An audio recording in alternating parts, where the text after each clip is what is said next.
नमस्कार साथियों। हम लोग प्रोबेबिलिटी में अब तक कंडीशनल प्रोबेबिलिटी, मल्टीप्लिकेशन थ्योरम और इंडिपेंडेंस ऑफ इवेंट्स, ये तीन चीजें हम लोग कर चुके हैं और एक्सरसाइज 13.1, एक्सरसाइज 13.2 एनसीईआरटी से हम लोग कर चुके हैं। इस समय आज अब हम प्रोबेबिलिटी में आगे क्रम को बढ़ाते हुए बेस थ्योरम,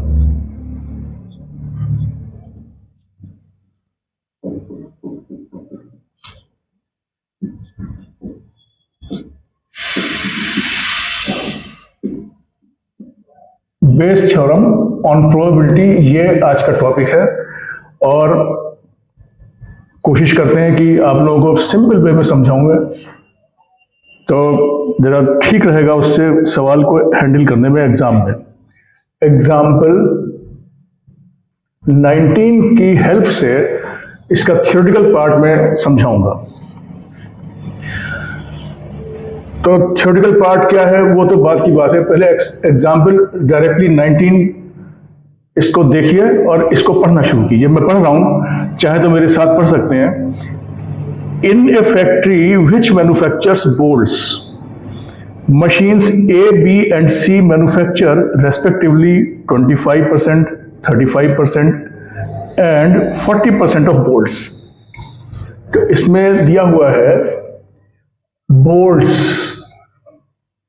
ये बना रही है फैक्ट्री में, बना रहे हैं और इसमें तीन मशीनें हैं। मशीन ए पर बनते हैं 25%,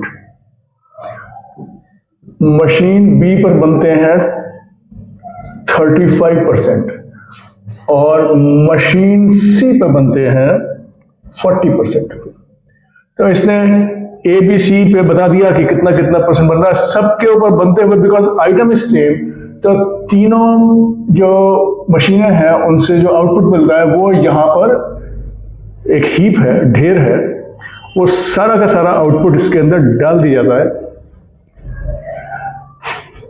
और इस पूरे ढेर के अंदर से अगर आप एक पीस उठाएंगे तो you will never come to know कि ये जो पीस है ये इस पे बना है, इस पे बना है या इस पे बना है। You will never come to know unless and until there is a mark on the bolt कि भाई ये ए से बना है या बी से बना है। उसमें एम्बॉस कर दें ए बी सी तो पता लगेगा, अदरवाइज पता कभी नहीं लगेगा। Only you can assign probability, you are never sure कि ये बना कहां पे है। चलो, ये तो इसने जो कहा, अब ये बात है, इसने कह दिया।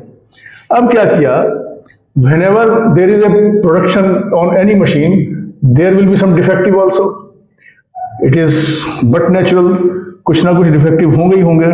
ऑफ देयर आउटपुट्स 5% ये डिफेक्टिव्स हैं इसके, 5% इसके अंदर है, 4% यहां पर है और 2% यहां पर है। चलिए, तो इसके अंदर defective, non defective, defective and good, both types of things are there. Now draw one.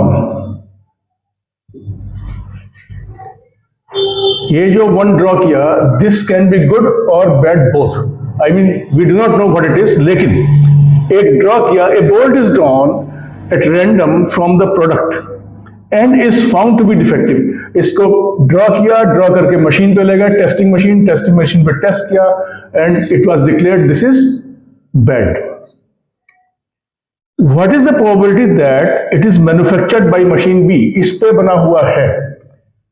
मैंने शुरू में कहा कि इसकी सिर्फ प्रोबेबिलिटी हम लोग असाइन कर सकते हैं, we can not be sure later on. एक बार हीप में आ गया, it is never possible to find out by for surety कि ये किस पे बना हुआ है। Only assignment of probability can be there. All right, तो अब ऐसा करें, ये जो हीप है इसके अंदर कहां से मटेरियल आया हुआ है? तीन प्रकार के इसके अंदर। एक बोल्ट को उठाया तो इसका प्रोबेबिलिटी ए पे बनी, क्या है?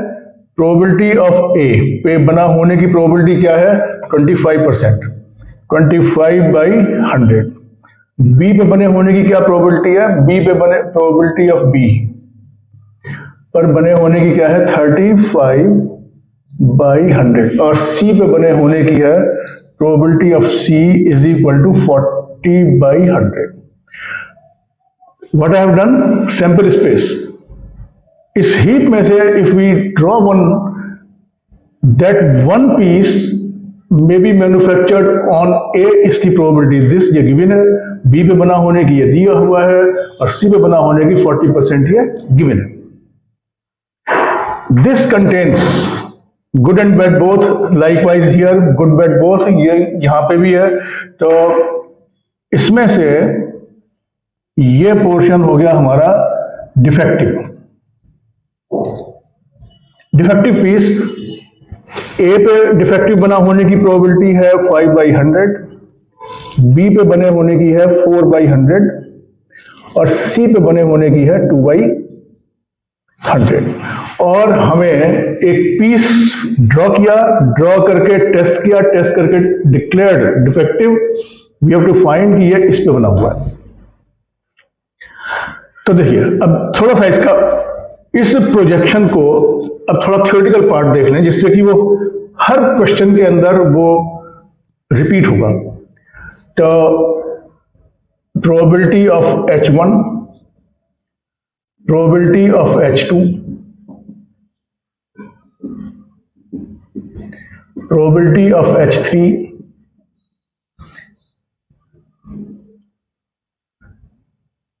ये this is some event E. यहां पर ये E क्या थी, यहां पर E थी डिफेक्टिव. तो some event according to question whatever it is. तो यहां पर है probability of E given H1. तो ये हो गया probability of defective given A1, probability of E given H2. ये हो गया प्रोबेबिलिटी ऑफ डिफेक्टिव गिवन के ये बी पे बना हुआ है, गिवन बी. इसको अगर चाहें तो ऐसे लिखा प्रोबेबिलिटी ऑफ, इसे लिखा E defective piece, probability of E given B. ये इस तरीके से यहां पर लिखना होगा और ये हो जाएगा probability of E given H3. तो probability of H1 given E is equal to probability of H1 given E is equal to, ये फाइंड आउट करने का तरीका देखिए डायग्रामेटिकली करेंगे तो ये बहुत सिंपल है, अदरवाइज तो फॉर्मूला में फंस कर जाएंगे और चक्कर खिलाएंगे फॉर्मूले.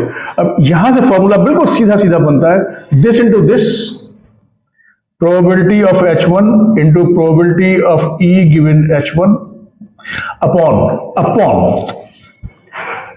अपॉन में क्या होगा, this into this plus this into this plus this into this, ये पूरा नीचे आ जाएगा. तो ये हो जाएगा probability of H1 into probability of E given H1 plus probability of H2 into probability of E given H2 plus probability of H3 into probability of E given H3.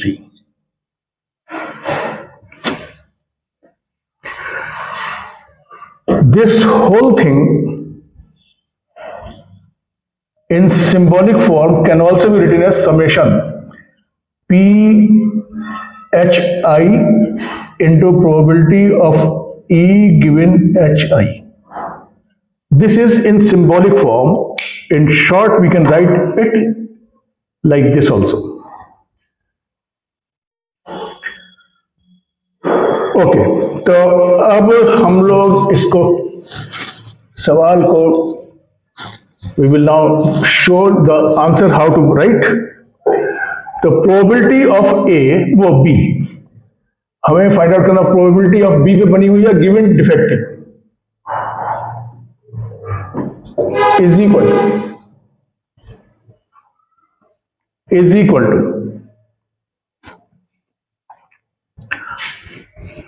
इसकी निकालनी थी तो इसका मल्टीप्लाई किया, इसका निकालना है तो इसका मल्टीप्लाई करें.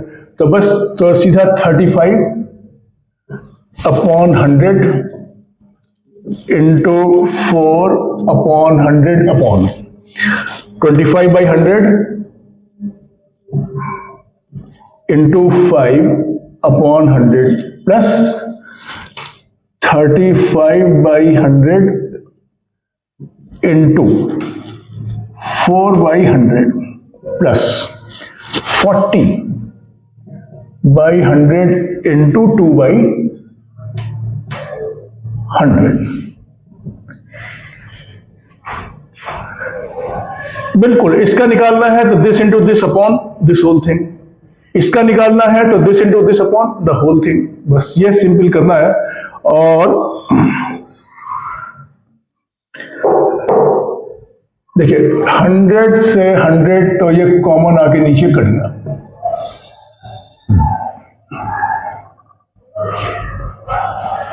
पांच पांच पांच पांच पांच, मैं 5 कॉमन ले रहा हूं, 5 7 into 4 अपॉन यहां से 5 कॉमन ले लिया, 25 प्लस 5 7 into 4 5 16, ये कट गया, is equal to 28 upon 5 11 8 19 1 2 4 69 answer.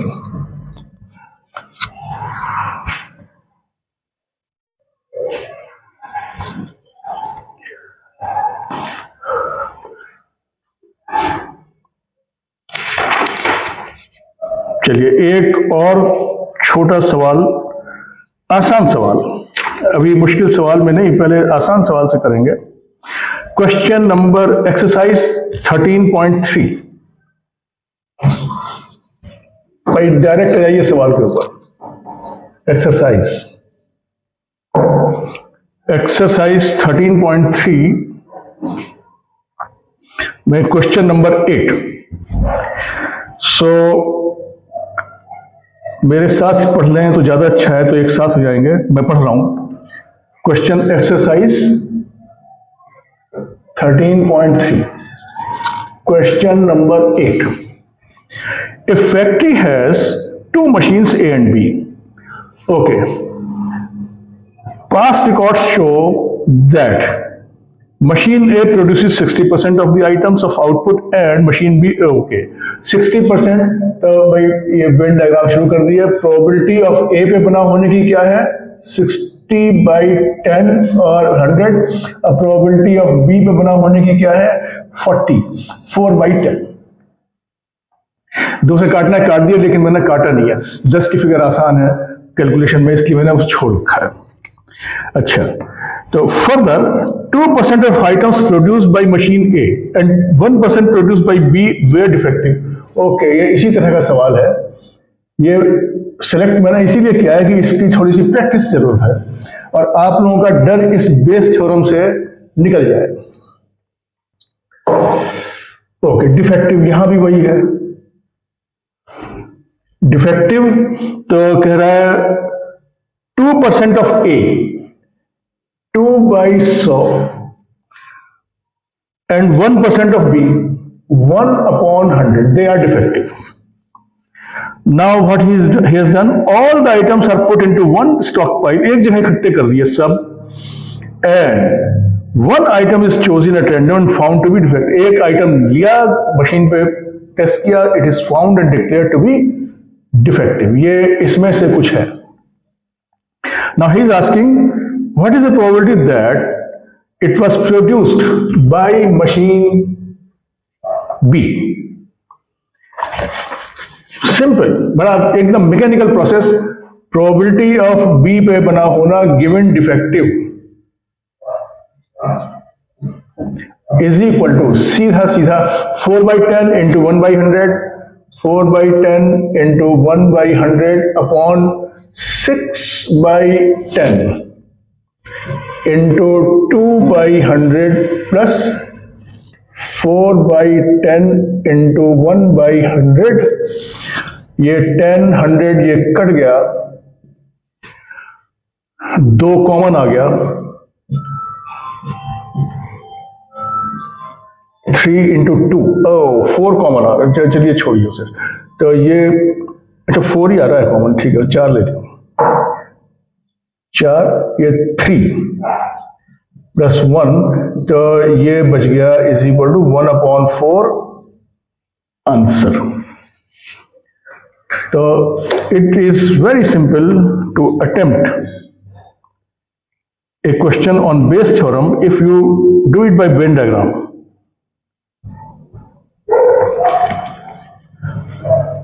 Okay, next. My book थोड़ा सा आई विल रिक्वेस्ट, बड़े बड़े सवाल हैं, इनको लिखना यहाँ पे पॉसिबल नहीं है और इनको फिलहाल तो आपको बुक सामने रख के पढ़ना पड़ेगा. Next 11th question number 11. A manufacturer has three machine operators ABC. Now operators ABC 3 operator हैं. The first operator A produces 1% defective. अब B और C का 5 और 7% दिया हुआ है. A is on the job for 50%. B का है okay. Probability of operator A is equal to 50%. तो 5/10 probability of operator B, machine एक ही है, ऑपरेटर 3 है, is equal to 30. 3/10 और probability of operator C is equal to 2/10. ये sample space में ये आ गया. Defective, again they are prone to be defective, तो डिफेक्टिव की प्रोबेबिलिटी दे रखी है, डिफेक्टिव की प्रोबेबिलिटी दी हुई है. A produces 1% defective, 1/100. B 5, C 7%. ये इनके डिफेक्टिव है. Machine in 1, operators are 3, maybe morning, evening, night shift. So anyway, सबका एक ही आइटम बनाते हैं, तो it has been piled up in one heap. A product is taken out, tested and declared defective. तो defective हो गया. तो now he is asking, a defective item is produced. What is the probability it is made by A? What is the probability that it was manufactured by operator A? तो simple सा है, the probability of A given defective is equal to this into this upon this into this 3/10 into 5/100 plus 2/10 into 7/100. इसको बस ये calculate nothing is common, तो denominator से काट देंगे, कॉमन आके कट जाएगा. न्यूमरेटर में कुछ कॉमन नहीं है, राइट. तो ये ऐसा कटिंग हो गया, कॉमन आके is equal to 5/5 plus 15 plus 14, 20, 34. 5/34 इसकी प्रोबेबिलिटी बाई ऑपरेटर ए, ये मैन्युफैक्चर्ड बाई ऑपरेटर ए की probability 5/34 we have obtained.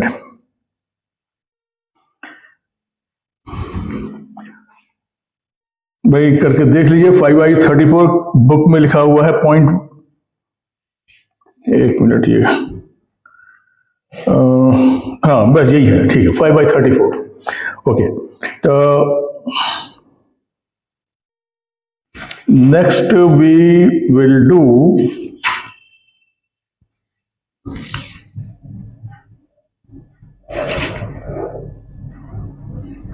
Okay example 20.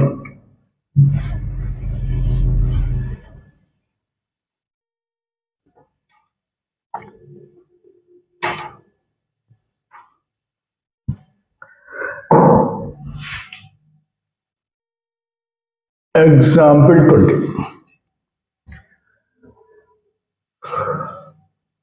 तो देखिए, एग्जाम्पल 20 में मैं आप लोगों को जो अभी किया काम वो तो खैर बता ही रहा हूं. How will you present your answers in an examination? I am narrating this also now. तो ये H1, H2, H3 etcetera all these things we must define. Exam में ऐसे छोड़ना नहीं चाहिए कि अगर जल्दी है, मान लीजिए टाइम इज रनिंग आउट और आपको बिल्कुल ये है कि भाई 2 मिनट में सवाल है, बस 1-1.5 मिनट है, 2 मिनट है, खटाखट ये करिए. आपको 5 में से हो सकता है कि 4 दे दे, 4.5 दे दे, समथिंग लाइक दैट. तो इससे 4 से कम नहीं देगा क्योंकि एवरीथिंग इज राइट. सिर्फ ये लीजेंड नहीं लिखिए, मैं आपको टाइम परमिट करता है तो ये लीजेंड इस सवाल में लिखनी बता. How will you write the legend with the help of this question? Okay भाई, सवाल को पढ़िए. A doctor is to visit a patient. Okay, from the past experience it is known that the probabilities that he will come by train, bus, scooter or by other means, ये 4 तरह से वो आ सकता है कहीं पेशेंट देखने के लिए, और वो प्रोबेबिलिटी दी हुई है 3/10, 1/5, 1/10. तो हम लोग यहीं से शुरू कर देते हैं.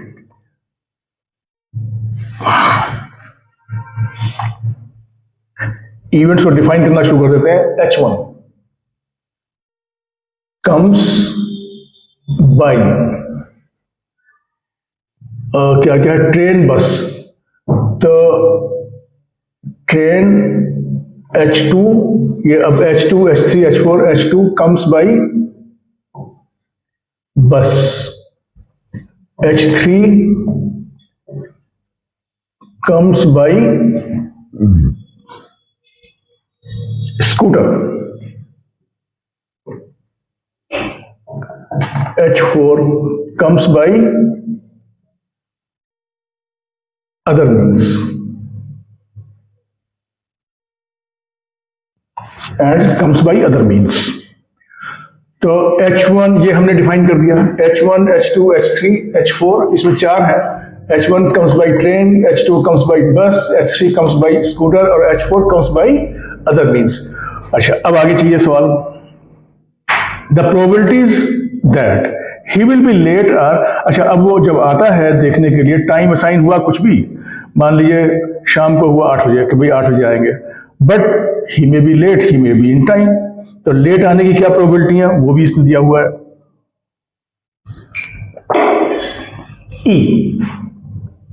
ई को मार्क कर दिया, ये वाला जो ई है. Comes late, doctor comes late. यहां पे अब ये बना दीजिए वेन डायग्राम. इसके 4 पार्ट होंगे, H1, H2, H3, H4. तो उसी हिसाब से बोर्ड के मैं कोशिश कर रहा हूं कि 4 इक्वल पार्ट्स इसके हो जाए. तो probability of H1 is equal to probability of H2 is equal to probability of H3 is equal to probability of H4 is equal to. तो देखिए ये इसने 3/10, 1/5 में कॉमन डिनोमिनेटर 10 पे कर रहा हूं इसे.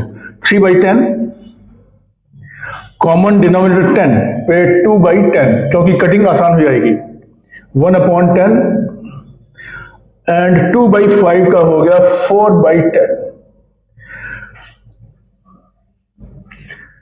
और ये है लेट आने की E, that he comes late. ये भी इसने दिया हुआ है probability of E given H1 is equal to 1/4. इसको मैं कॉमन डिनोमिनेटर 12 पे कर रहा हूं. तो 3/12 1/3 probability of E given H2 is equal to 1/3 का 4/12. और प्रोबेबिलिटी इसका हो गया probability of E given H3 1/12. But if he comes by other means of transport, he will not be late. मतलब ये प्रोबेबिलिटी 0 है. अदर मीन्स से आता है तो वो बिल्कुल टाइम पे आएगा. When he arrives he is late. अब जब वो आया तो वो लेट था, ई हो गया, ई हो गया। Find the probability that he comes by train, train वाला है ट्रेन H1, ये निकालना है। तो ऐसा करके you must present your answer if time permits. थोड़ा लंबा बन जाता है क्योंकि दुनिया भर का चीजें लिखनी होती हैं, तो टाइम कई बार क्या होता है कि अच्छा बाद में करेंगे, बाद में करेंगे, तो आपको टाइम के हिसाब से एडजस्ट करना पड़ेगा। ये अगर टाइम परमिट करता है तो ये सब लिख दीजिए। और not only this, time permit करता है तो 1 2 3 4 चारों प्रोबेबिलिटी यहां यहां यहां यहां भी लिख दीजिए, और ये चारों प्रोबेबिलिटी ये यहां भी लिख दीजिए। लेकिन कोई जरूरी नहीं है लिखना, क्योंकि हर चीज एक्सप्लेन्ड है, तो बाकी लिखने की तो कोई लिमिट नहीं है कि ये भी लिख दो वो भी लिख दो, उसकी कोई, बट लेकिन not necessary, this is complete in itself. चलिए, तो अब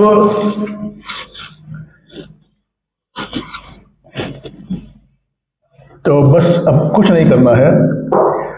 probability of H1, probability of H1 given E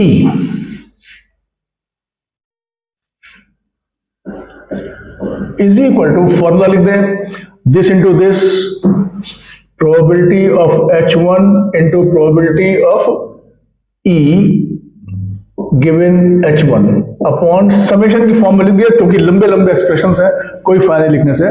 probability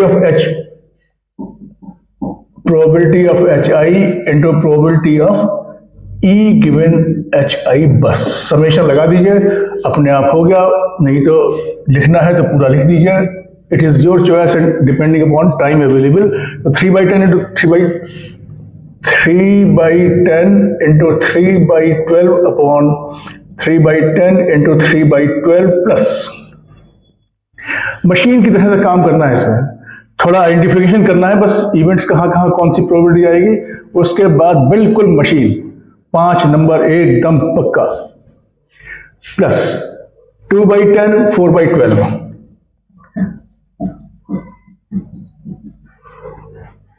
1/10 1/12, 4/10 0।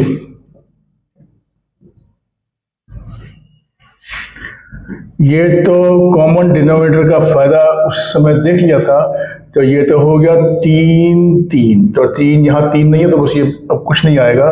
तो now this is 9 upon 9 plus 8 plus 1 plus 0, 9 and 18 1/2। Answer इसका 1/2, 13.3। Question number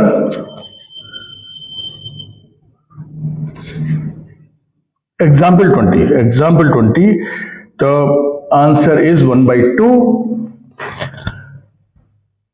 With this, we are, for the time being, stopping here, and in the next session, which I will bring very soon, we will continue with Bayes' theorem, and we will do more examples on this, examples as well as exercise 13.3, and till then, okay, good night.